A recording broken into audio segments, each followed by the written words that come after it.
Nelson Mandela was born on the 18th of July 1918 and had a normal rural upbringing. He went on to study law and at 21 moved to Johannesburg and became acutely aware of the problems within South Africa. Mandela became a member of the African National Congress, which was engaged in resistance against the National Party's apartheid policies, which was a system of racial segregation. This, in reality, meant that under apartheid, black South Africans were governed by different laws to those of white South Africans. There is room for all the various races in this country. The government also attempted to drive them into designated homelands and strip them of their South African citizenship, which meant they could not vote. The government responded to a series of popular uprising and protests with police brutality, detentions without trial, torture, censorship, and the banning of political opposition. In 1964, Nelson Mandela was sentenced to life imprisonment for sabotage and for plotting to overthrow the apartheid government.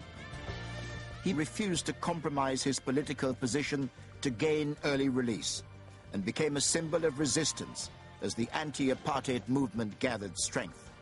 In 1988, the Nelson Mandela Tribute Concert at Wembley helped to bring the evils of apartheid to the consciousness of almost 1 billion people worldwide. In 1990, Nelson Mandela was freed. And he continued the work he had started over 4 decades earlier. The march towards freedom and justice is irreversible.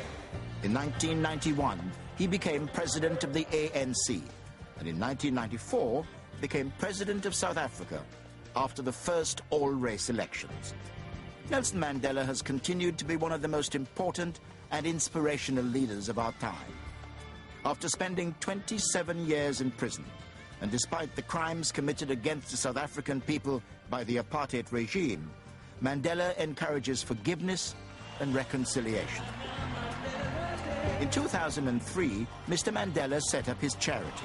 46664.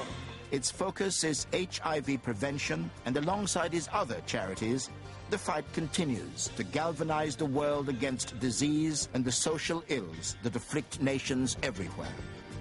The solution is in our hands.